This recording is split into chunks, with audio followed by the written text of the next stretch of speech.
Third class text బుక్లో ఉన్న important అర్థాలు, తెలుగు అర్థాలు అనేవి ఇందులో చూద్దాము. తావు అంటే స్థానం, చోటు. తొవ్వ అంటే దారి, బాట. దీనులకు అర్థం పేదవారు. అబలగోపాలం అంటే చిన్నపిల్లల నుండి పెద్దల వరకు అని అర్థం. అవనికి అర్థం భూమి. అల్పుడు అంటే నీచుడు అని అర్థం. అమృతము దేవతలు తీసుకునే ఆహారాన్ని అమృతము అంటారు. అబ్బు అబ్బడం అంటే లభించడం, కలుగు అనే అర్థాలు అనేవి వస్తాయి. అధికులు గొప్పవారిని అధికులు అంటారు. తండ గుంపు, వాడ. తడబడు తికమక. బేల అమాయకత్వం. బింకము గర్వము, బడాయి. ముచ్చు దొంగ. ముచ్చు అంటే అర్థం దొంగ.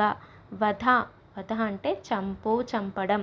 విరంచి బ్రహ్మ విధాత. విరించి అంటే బ్రహ్మ విధాత అని అర్థం. సజ్జనుడు సజ్జనుడు అంటే మంచివాడు. సమకూరు లభించు.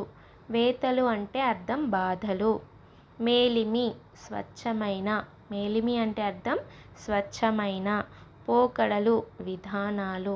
పెరడు ఇంటి వెనక స్థలాన్ని పెరడు అని అంటారు. పెరడు అంటే అర్థం ఇంటి వెనక స్థలం. పుత్తడి బంగారం. పుత్తడి అంటే అర్థం బంగారం.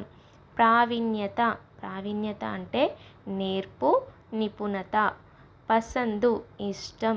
నిమజ్జనం అనపటం, నీళ్ళలో వెయ్యటం. నిమజ్జనానికి అర్థం అనపటం, నీళ్ళలో వెయ్యటం.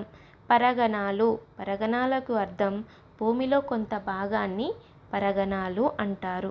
దీక్ష కట్టుబాటు, నియమం. దీక్ష అంటే కట్టుబాటు, నియమం. నారాజు అంటే బాధ, అసంతృప్తి. సేలుకు అర్థం చేలు. సేలు అంటే అర్థం చేలు. సొగసు అంటే అర్థం అందం. సద్గుణం మంచి గుణాన్ని సద్గుణం. సద్గుణాలు కలిగినవాడు సజ్జనుడు. సజ్జనుడు అంటే మంచివాడు. సద్గుణం అంటే మంచి గుణం. నైవేద్యం నివేదించడానికి తెచ్చిన వస్తువు. అంటే దేవుళ్లకు సమర్పించడానికి ఏదైతే మనం వస్తువులు తీసుకొస్తామో, నైవేద్యంగా పెడతామో, నివేదించడానికి తెచ్చిన వస్తువును నైవేద్యం అంటారు. వన్నె. వన్నె అంటే రంగు, అందం. ముమ్మారు. ముమ్మారు. ముమ్మారు అంటే 3 సార్లు అని అర్థం. కర్పూరము అంటే కర్పూరము. కంచు గంట కొరకు ఉపయోగించే లోహం.